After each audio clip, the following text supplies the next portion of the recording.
Por favor, abran sus Biblias a Deuteronomio 32, 31 y 32.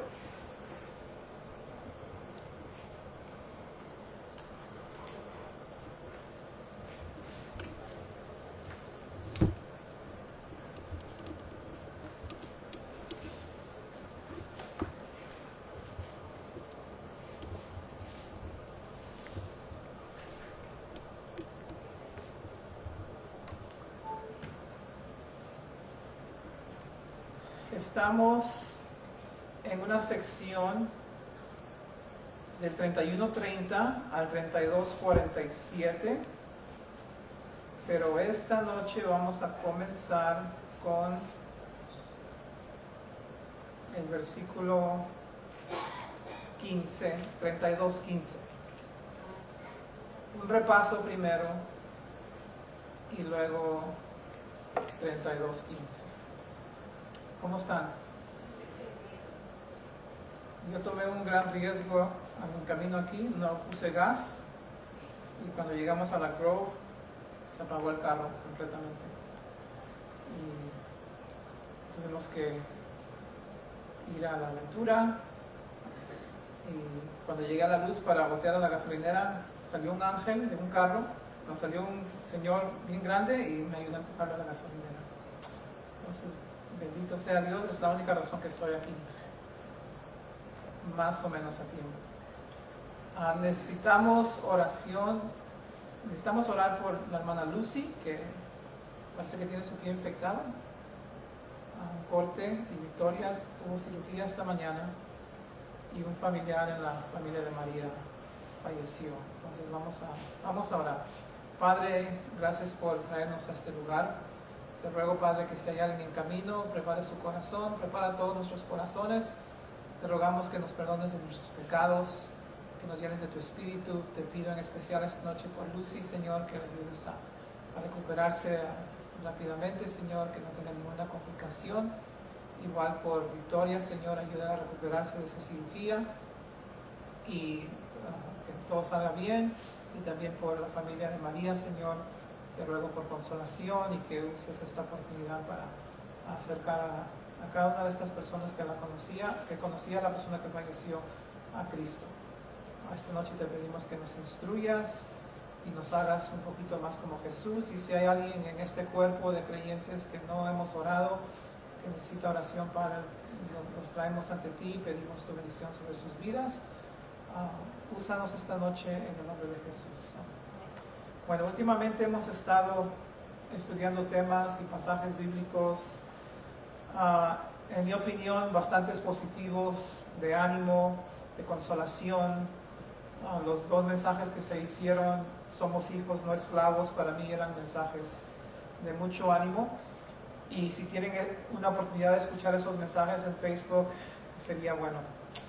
Pero de vez en cuando tenemos que, porque estamos estudiando la Biblia versículo por versículo, llegamos a un tema, a un pasaje que es fuerte o toca con un tema que no es súper positivo, la ira de Dios, las cosas que Dios odia, y ese es el tema que vamos a cubrir esta noche. El título se los voy a decir en un ratito, pero primero quiero darles una introducción. Pero antes de entrar en el tema actual, yo pienso que estos aún son temas que son de amor. A pesar de que sean fuertes y duros, son mensajes que necesitamos escuchar, porque una de las cosas que Dios quiere es que permanezcamos en la bendición. Él quiere que sigamos en un lugar donde Él puede bendecirnos, donde Él puede usarnos y donde podamos tener gozo. Y si no escuchamos los pasajes fuertes y el peligro de las cosas que Él odia, entonces ¿cómo vamos a mantener en un lugar donde podemos ser bendecidos? Necesitamos escuchar estas amonestaciones, advertencias, para poder detenernos de hacer cosas que no debemos. Entonces, la última vez que estuvimos en Deuteronomio, que fue como hace 3 semanas, estuvimos en una sección del 31:30 al 32:47. No sé si se acuerdan cómo se llama esta sección. Se llama el Cántico de Moisés, y esta es una sección que es justo antes de la muerte de Moisés y justo antes de la entrada a la tierra prometida de los israelitas. ¿Okay? Entonces, esta es la sección que estamos, es larga, el Cántico de Moisés es largo, y les quiero citar algo de godquestions.org.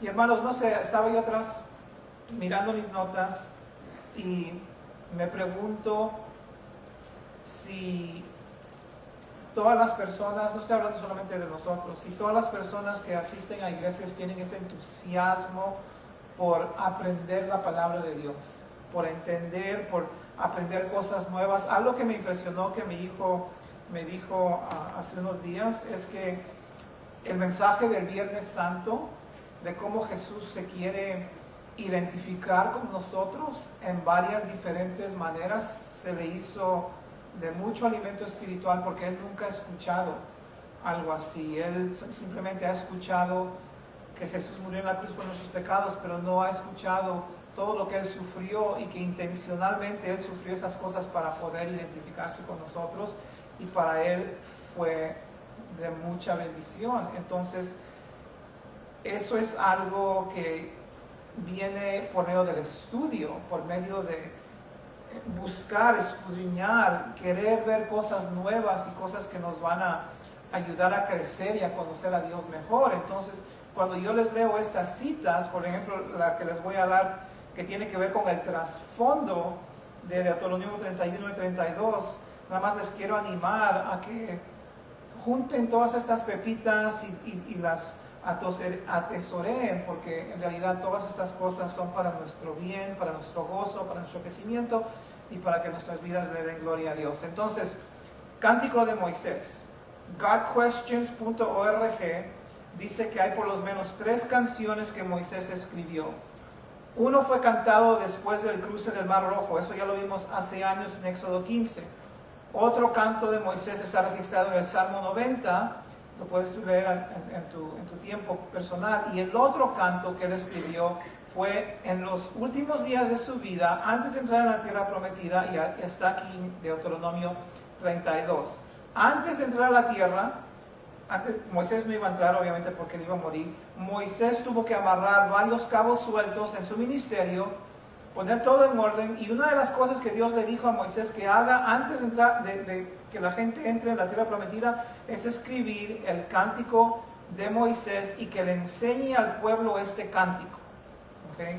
Lo interesante de este cántico que estamos estudiando es que es un cántico de juicio sobre Israel, de ira sobre Israel. Entonces, ¿por qué Dios quiere que ellos se aprendan un cántico de ira sobre ellos mismos, que aprendan todas las palabras?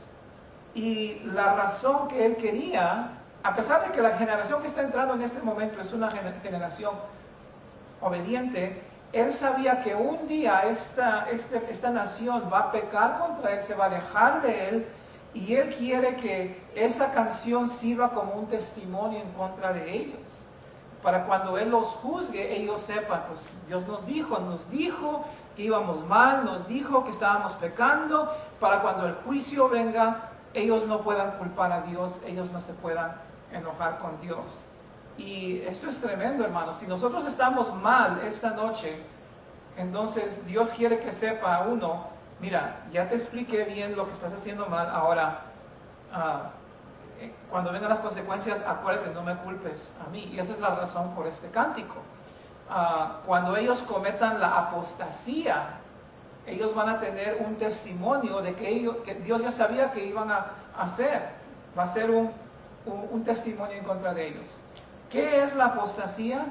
Esto ya lo hemos cubrido varias veces. La apostasía es simplemente el acto de abandonar a Dios. Y este es básicamente el tema que vamos a cubrir esta noche, acerca de la apostasía.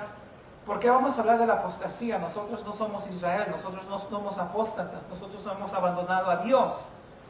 Pero la apostasía es un peligro real.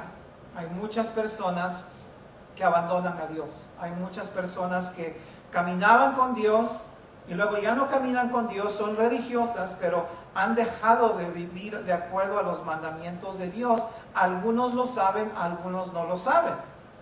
En Apocalipsis 3:20 había una iglesia total, completa, la iglesia de la Odisea, y Jesús dice, yo estoy en la puerta, yo no estoy adentro, yo estoy tocando la puerta, déjenme entrar. ¿Okay? Entonces eso es interesante, y en Hebreos 3 nos amonesta a nosotros, miren hermanos, que no haya en ninguno de vosotros un corazón malo de incredulidad para apartarse del Dios vivo. Más bien exhortaos los unos a los otros cada día, entre tanto que se diga hoy, para que ninguno de vosotros se endurezca por el engaño del pecado. Dice, hermanos, tengan cuidado. Ustedes se pueden alejar a Dios, ustedes pueden abandonar a Dios. Y si alguien no los exhorta, no los reprende todos los días, entonces el corazón se pone duro por el pecado que uno comete. Entonces, son pasajes como estos que nos ayudan a no endurecernos, que nos ayudan a ablandar nuestros corazones y perseverar en fe y en obediencia al Señor. Lo que ya hemos visto hace 3 semanas, y este es un rápido repaso, los versículos 1 y 2, cuando comienza a cantar Moisés, él dice básicamente, presten atención a mis palabras, y está hablando de las palabras del canto, que son palabras de Dios. Mis palabras van a ser como el rocío de la mañana sobre la hierba. En otras palabras, mi palabra va a dar vida, mi palabra va a ser fructífera. Y lo primero que podemos ver en este cántico, me olvidé de decirles algo. El cántico de Moisés tiene elementos, tiene puntos, tiene exhortaciones que nos ayudan a no hacernos apóstatas. ¿Okay? Otra vez, y eso es lo que estamos viendo en estos 2 mensajes. El cántico de Moisés que estamos estudiando tienen, vamos a ver 4 elementos que nos van a ayudar a no ser apóstatas, ¿okay? Porque todo lo que Dios nos da es para nuestro bien. Lo primero que vimos cuando Moisés dijo que mis palabras son como el rocío de la mañana sobre la hierba, es que empaparnos con la palabra de Dios nos protege de la apostasía. Empaparnos de la palabra de Dios nos va a ayudar a no alejarnos de Dios. ¿Okay? Eso es bien importante entender. En Deuteronomio 17, y no lo voy a leer, lo voy a parafrasear, Dios dijo, cuando tengan un rey, quiero que ese rey todos los días se siente y escriba su propia copia de la ley de Moisés. ¿Para qué? Para que no se eleve su corazón sobre sus hermanos, para que no se aparte de los mandamientos de Dios y para que prolongue los días en su reino. Dios quería que ese rey esté empapado con la palabra para que no se aleje de Dios. Y es lo mismo que significan las palabras de Moisés, que las palabras de Dios son como el rocío de la mañana. Necesitas estar empapado con la palabra de Dios, por eso te va a proteger de hacerte un apóstata. Okay, versículo 3 al 5, que también ya lo vimos, y todo esto ya lo vimos, hay un contraste muy clave que básicamente dice, Dios es perfecto, recto, verdadero, sin pecado, sin corrupción, pero sus hijos, ahí es donde está el mal. ¿Okay? Entonces, ese contraste nos ayuda a ver que una vista correcta de Dios nos va a proteger de la apostasía. ¿Por qué dices eso? Porque cuando una persona no tiene una vista correcta de Dios, piensa que Dios no lo ama, piensa que Dios está deteniendo de ellos un bien. Dicen, yo siempre le pido a Dios, pero Dios no me quiere. Jamás digamos eso. Dios sabe, Dios te quiere, Dios te ama. Y para no alejarnos de Dios, tenemos que tener una vista correcta de Dios, que Dios es perfecto, todo lo que Él hace es perfecto. Él es recto, Él no comete el pecado, somos nosotros. Entonces, si una situación parece que está mal, que Dios no está obrando, nosotros somos los que estamos mal. Entonces, teniendo esa mentalidad, una vista correcta de Dios y una vista correcta de nosotros mismos, nos va a ayudar a jamás alejarnos de Dios, porque pase lo que pase, sabemos que Dios es bueno. Y muchas de las personas que se alejan de Dios, que se enfadan, si no, ya no quiero nada con Dios, Dios no me hizo, olvídate. Entonces, exactamente lo que está diciendo Moisés. ¿Okay? Versículos 6 al 14, en este cántico, Dios le recuerda a Israel y les dice, acuérdate que Dios les dio un lugar, que Dios los recogió del desierto, que Dios los instruyó, que los cuidó. En el versículo 14 dice Dios que yo les di mantequilla, vacas y leche de ovejas, grosura de corderos, a lo mejor del trigo, de las uvas bebiste vino. En otras palabras, acuérdate que Dios siempre te cuidó, acuérdate que siempre Dios te proveyó, que Dios siempre te ha sido fiel. Entonces la tercera cosa que nos va a ayudar a protegernos de la apostasía es recordar la fidelidad de Dios hacia nosotros.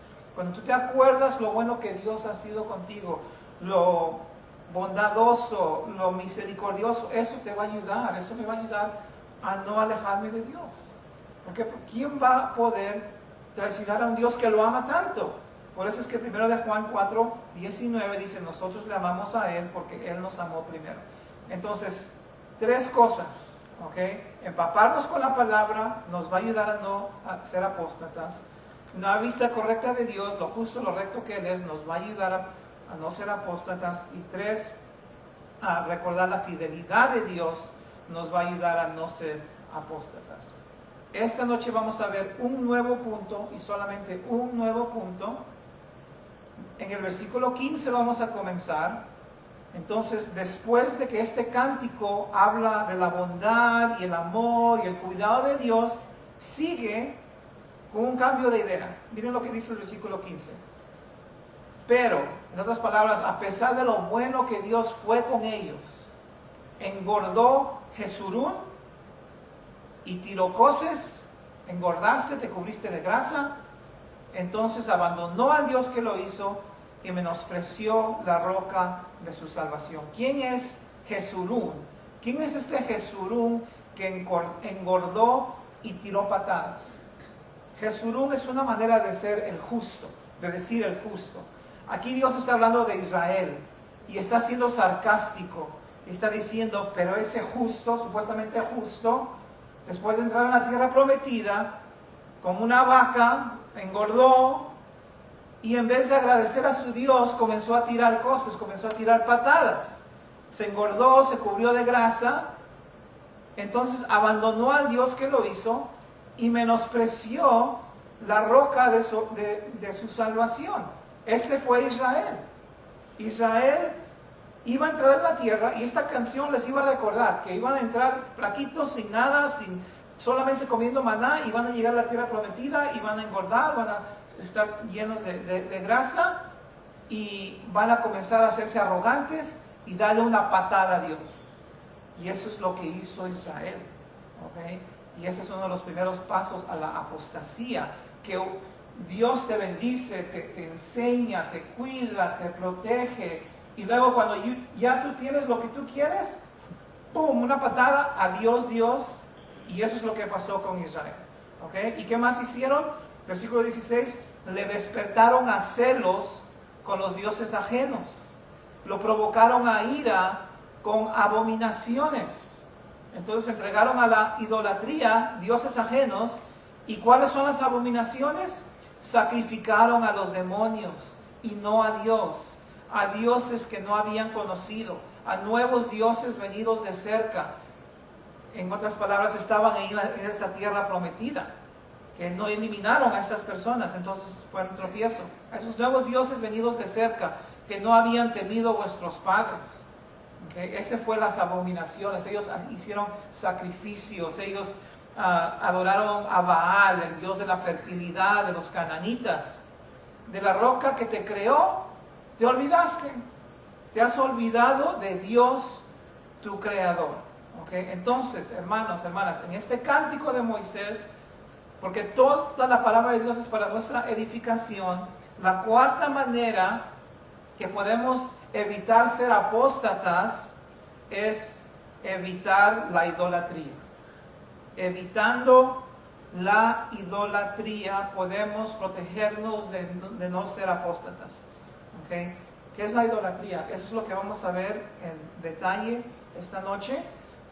En 1 Corintios 10:14 dice, por tanto, amados míos, huid, corre de la idolatría, lo más lejos que puedes.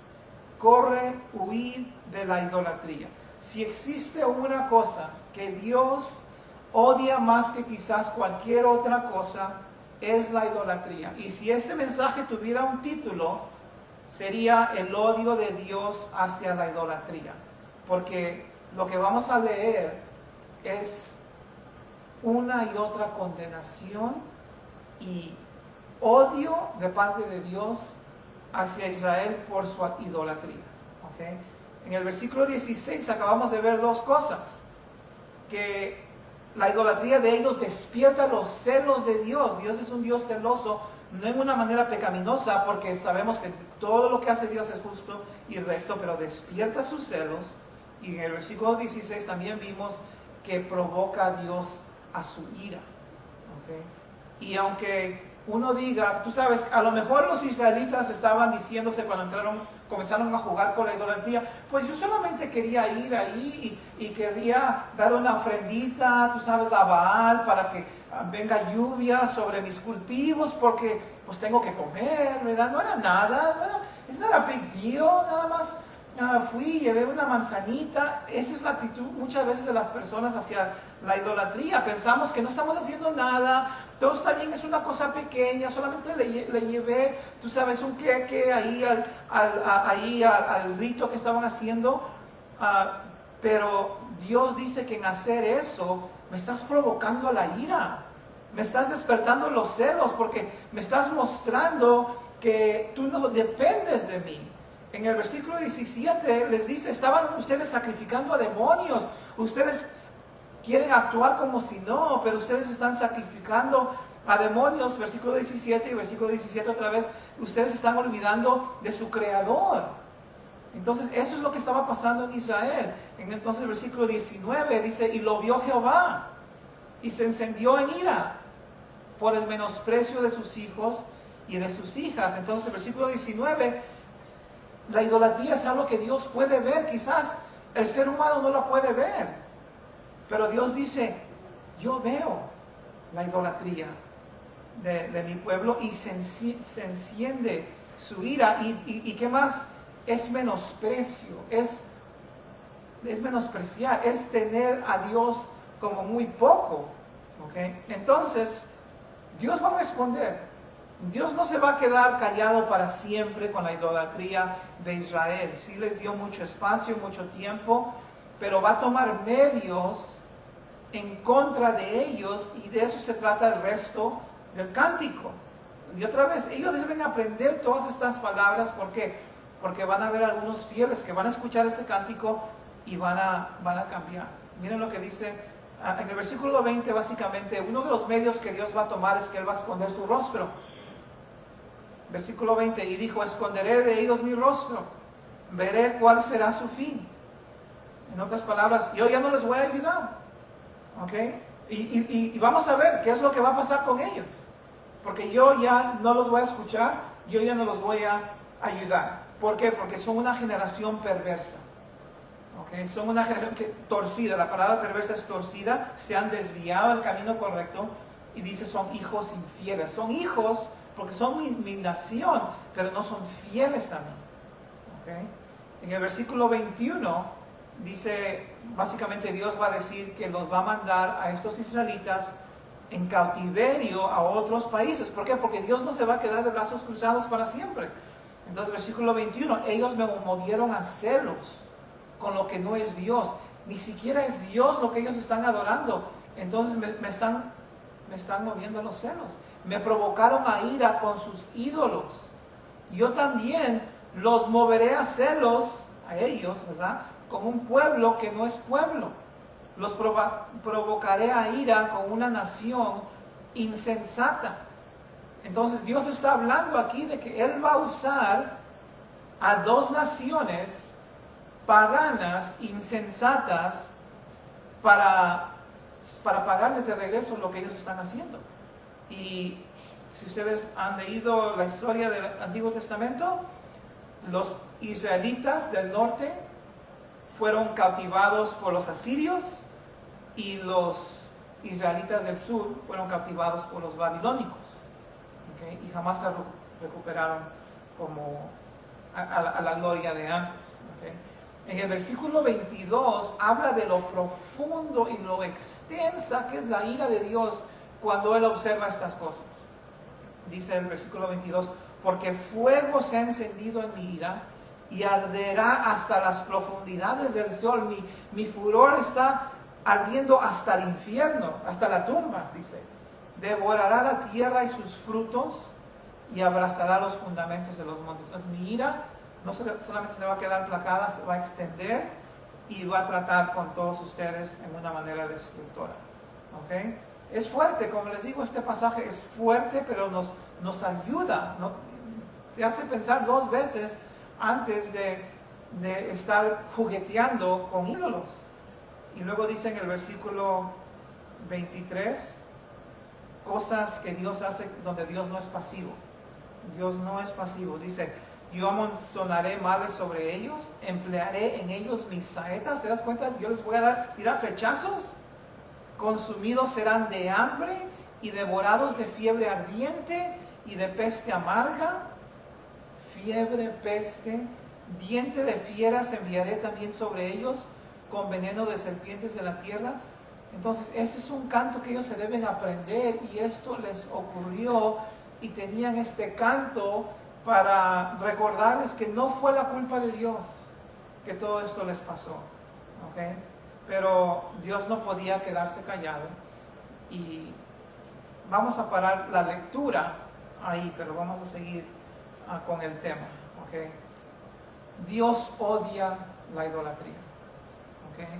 Y evitar la idolatría nos va a ayudar a protegernos de no ser apóstatas. ¿Y cómo les explico esto, hermanos?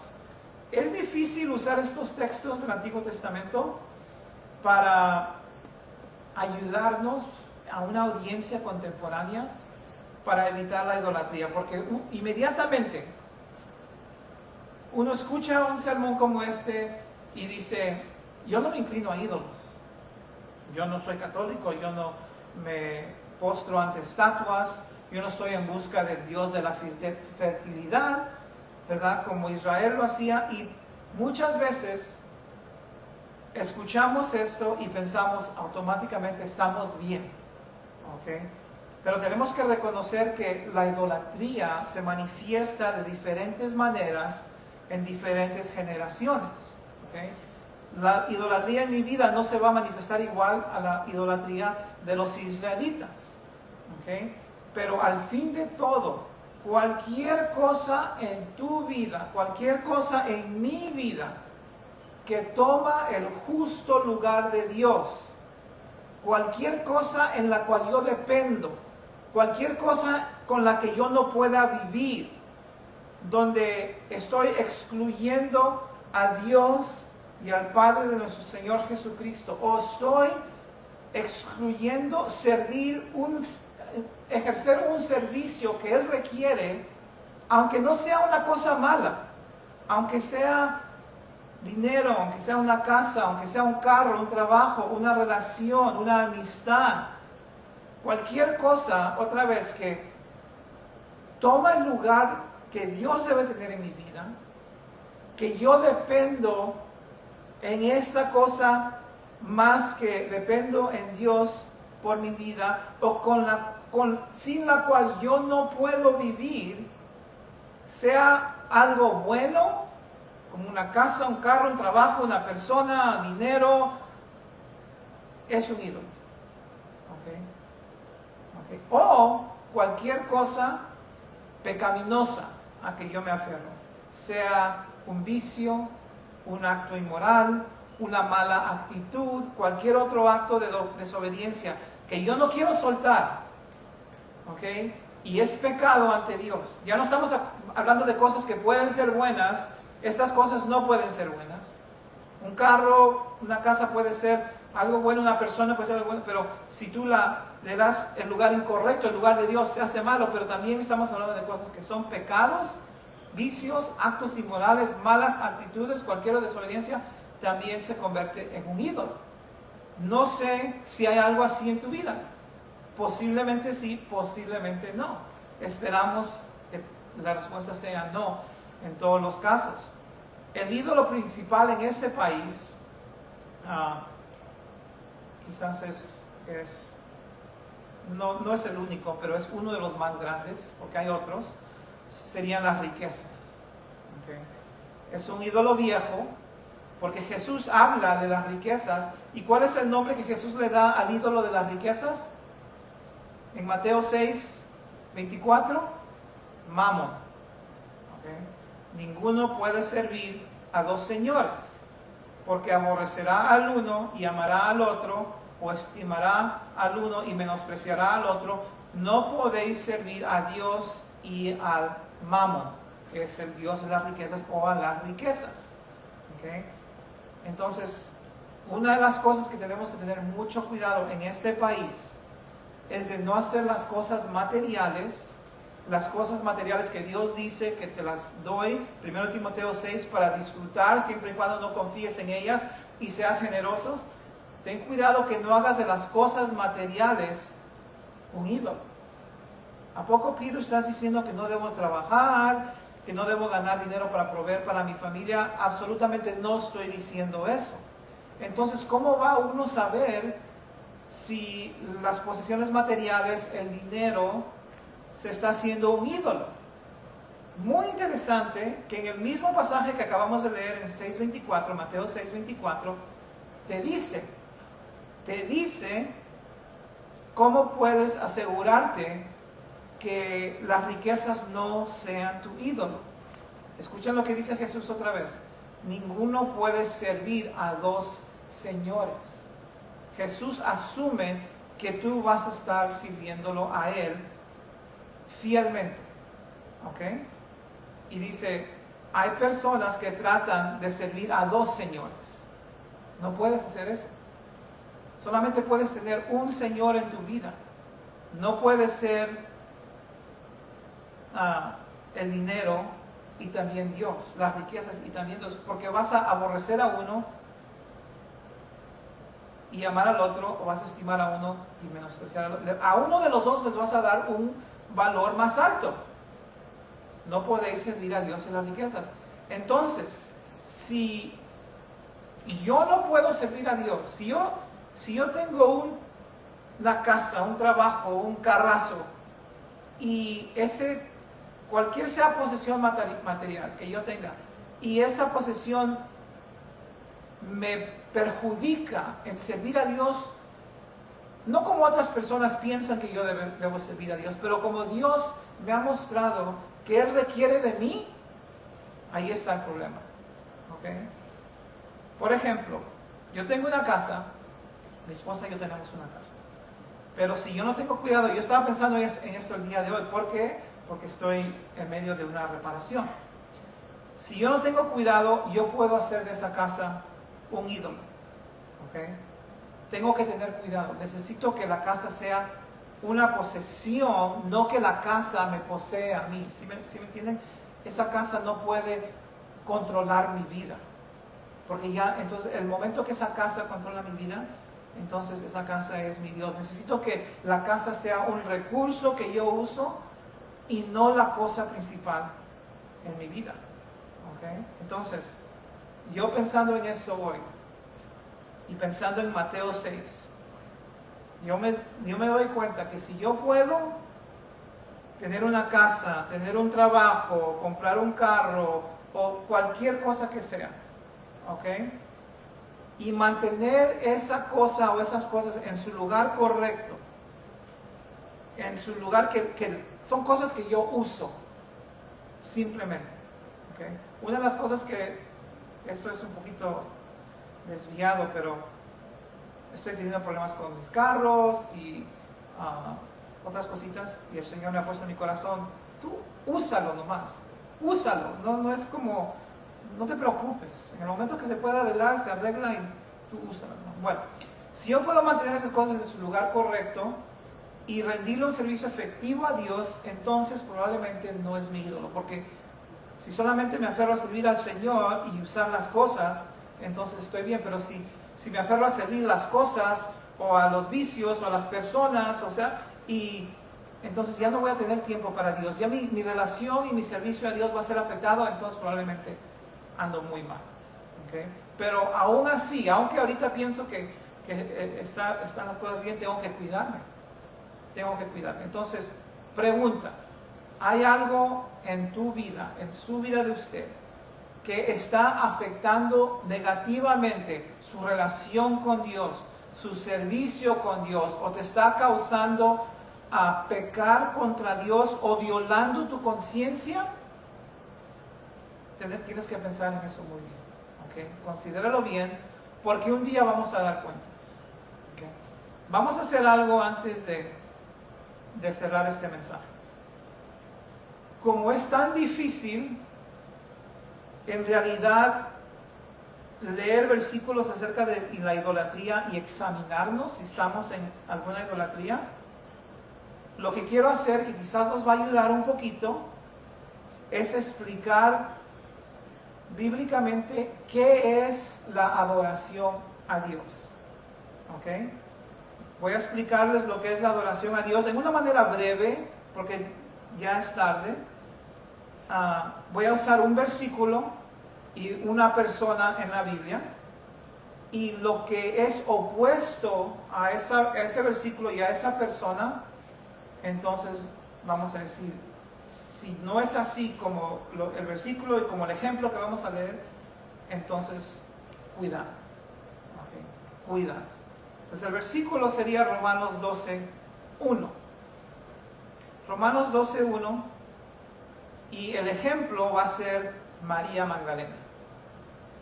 Romanos 12:1 dice: así que, hermanos, os ruego por las misericordias de Dios, ya que ves lo misericordioso, lo bueno, lo bondadoso que es Dios para salvarnos, les ruego que presentes vuestros cuerpos en sacrificio vivo. Pon tu cuerpo sobre el altar, no muerto, pero vivo. Tus manos, tus ojos, tu cerebro, tu olfato, las palabras que salen de tu boca, dónde van tus pies, lo que tocas, pon todo sobre el altar, sacrificio vivo, santo, que significa alejado del pecado, agradable a Dios, que es vuestro culto racional. Este es tu sensible acto de adoración. Es una entrega total de todo lo que yo soy, no dejando nada atrás, no jugando aquí con esto, no, 100%. Esa es la adoración que Dios quiere y que Dios exige. En Romanos 6 dice: presenta tu cuerpo ante Dios y los miembros de tu cuerpo como instrumentos de justicia. ¿Okay? Ese es nuestro ejemplo de un versículo, y esa es la adoración correcta. Y el ejemplo de una persona sería María Magdalena. María Magdalena para mí es uno de los más tremendos ejemplos de una persona que amaba a Cristo. Era una mujer sumamente devota a Jesús, cariñosa con Jesús, servicial a Jesús, cristocéntrica, aferrada a estar con Él, a estar en su presencia. Quizás es porque Dios, no voy a decir que es la mujer más piadosa de la Biblia, pero Dios abre su devoción de manera que es impresionante, en gran manera. Ella daba de su tiempo, ella daba de sus bienes, ella era sacrificada, todo lo que ella era, todo lo que ella tenía, era para su maestro y para su ministerio. Y yo sé que fue una mujer no casada, pero ponte a pensar, si fuera una mujer casada, no pienso que hubiera cambiado tanto. ¿Okay? No pienso que hubiera cambiado tanto. Incluso las mujeres que estaban con ella en la tumba estaban casadas y sin embargo estaban ahí con ella, sirviéndolo, ungiéndolo. Incluso María hasta lo quería enterrar. ¿Okay? Ese ejemplo de la vida de María Magdalena, esa es una adoración correcta de Dios. Esa adoración no es fanatismo, eso no es demasiado, demasiado, no. Su adoración es normal. ¿Ok? Es normal. Entonces, con eso en mente, quiero darles unos últimos puntos para terminar, para ayudarnos a evitar la idolatría. Y van a estar en forma de exhortaciones para cada uno de nosotros. Ya que hemos visto lo que la adoración es, para no salirnos de ese ejemplo, número 1, asegúrate que Dios es tu prioridad. Tenemos muchas responsabilidades, pero mi primera prioridad tiene que ser Dios. Y la mejor manera que yo sé demostrárselo eso a Dios es comenzando cada día con Dios en la oración y en su palabra.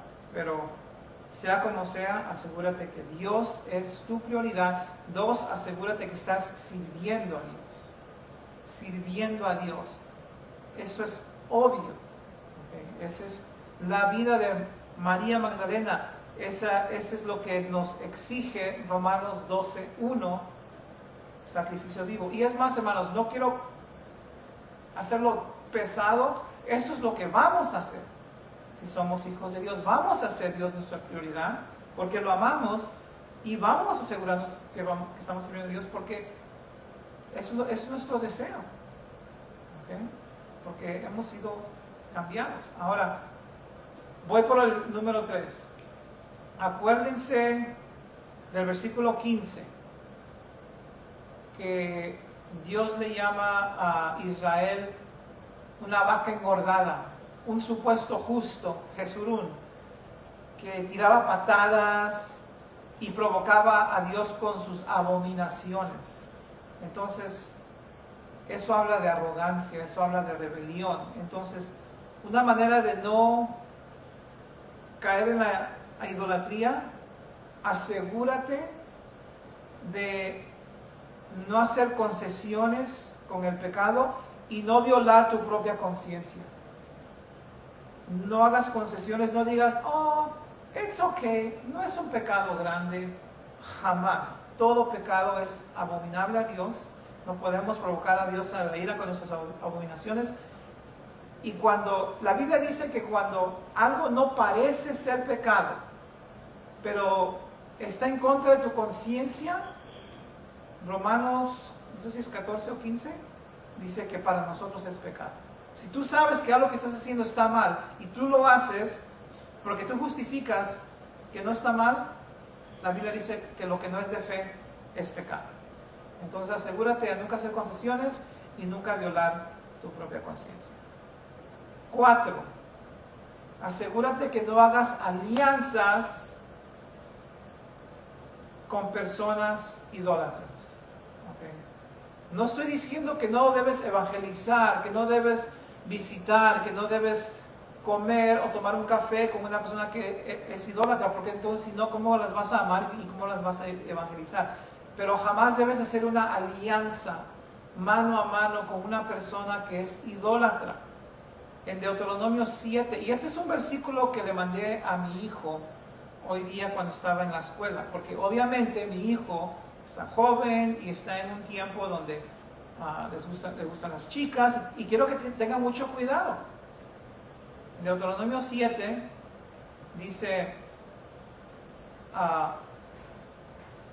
hablando de cuando Dios haya entregado delante de ti a las naciones que van a conquistar y las hayas derrotado, las destruirás del todo, no harás con ellas alianza, no tendrás de ellas misericordia, no emparentarás con ellas, no darás tu hija a su hijo, no tomarás a su hija para tu hijo, porque desviará a tu hijo de en pos de mí y servirán a dioses ajenos. Y el furor de Dios se encenderá sobre vosotros y te destruirá pronto.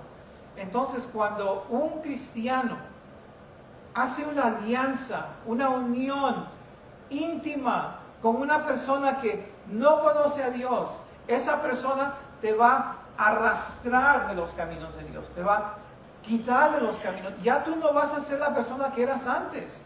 Tú vas a cambiar. Dios ya no va a ser tu pasión, el centro de tu vida. ¿Por qué? Porque una persona que no conoce a Dios, que no camina con Dios, te va a influenciar más a ti de lo que tú le puedes influenciar a él o a ella. Entonces Dios dice, no harás con ellas alianza, no le des tus hijos para que se casen con ellos, no les des a tus hijas para que se casen con ellos, porque ellos van a desviar el corazón de tus hijos de seguirme a mí, y les van a mandar a servir a dioses ajenos. Entonces le dije a mi hijo en el texto, la persona con quien tú te casas tiene que ser una persona que conoce a Dios, que ama a Dios, que adora a Dios, que hace a Dios su prioridad y que está sirviendo a Dios y es apasionada por Dios de la manera que Dios pide. Cualquier persona que lo ama o lo conoce o lo hace menos su prioridad, eventualmente te va a jalar de Dios, y te lo garantizo. Es mejor estar solo que estar con alguien que para quien Dios no es todo. ¿Okay? Entonces, ese fue una exhortación que le di. No hagas alianzas. Y 5, y última exhortación, para no caer en la idolatría o la apostasía, asegúrate que estás siendo exhortado con la palabra de Dios continuamente. No solamente escuchándola, pero que estás siendo exhortada con la palabra de Dios continuamente. Esta canción de Moisés se la tenían que aprender y la tenían que cantar, y constantemente están siendo ¿qué? Exhortados, reprendidos. Esto es importante, ¿ok? Necesitamos ser confrontados. No es fácil, no es suave, no nos gusta, pero necesitamos ese tipo de confrontación áspera con la Biblia para no abandonar a Dios. Y otra vez, Hebreos capítulo 3, versículo 12 al 14. Mirad, hermanos, este es el último versículo. Miren, hermanos, que no haya en ninguno de vosotros un corazón malo de incredulidad para apartarse del Dios vivo. Ten cuidado. No sea que en ti, no sea que en mí, tu corazón sea incrédulo y se aparte, se aleje de Dios. Antes, en vez de dejar que eso ocurra, exhortaos los unos a los otros cada día, entre tanto que se dice hoy, para que ninguno de vosotros se endurezca por el engaño del pecado. Necesitamos ser confrontados, exhortados continuamente. Consolados, sí, pero también exhortados para que nuestro corazón no se endurezca, porque somos hechos participantes de Cristo, somos cristianos con tal que retengamos firme hasta el fin nuestra confianza del principio. Tenemos que comenzar con Jesucristo, amándolo, adorándolo, y terminar nuestras vidas con Jesucristo, amándolo, o si no, no somos de Jesús. Eso es lo que dice Hebreos 3. Entonces, con eso en mente, hermanos, tengamos cuidado. Esa es la única palabra. Tengamos cuidado y reconozcamos que la apostasía es un verdadero peligro, y como les digo, hay muchas personas comenzaron bien y no terminaron. Dios nos ayude, lo vamos a hacer, vamos a perseverar, pero tenemos que actuar. Amén. Padre, en el nombre de Jesús te damos gracias por estas claras y bellas advertencias, amonestaciones, exhortaciones, reprensiones que se contienen en tu palabra. Señor, tu palabra dice que a quien tú amas, tú disciplinas. Y este tipo de pasaje bíblico es una disciplina para nuestras vidas, para no tener que caer en disciplina más severa. Gracias por ese amor que anticipa nuestros errores y que nos quiere mantener en un lugar de bendición, porque nos amas, Señor. Gracias, Señor. Ayúdanos a cambiar esas cosas en nuestras vidas que necesitamos cambiar, y ayúdanos a nunca olvidarnos que si estamos en Cristo no hay condenación, solamente tenemos un Dios, un Padre que quiere vernos progresar, amorosamente progresar. Y pedimos tu ayuda en el nombre de Cristo Jesús. Se nos hizo tarde. Vamos a orar por 15 minutos, ahí donde estamos sentados.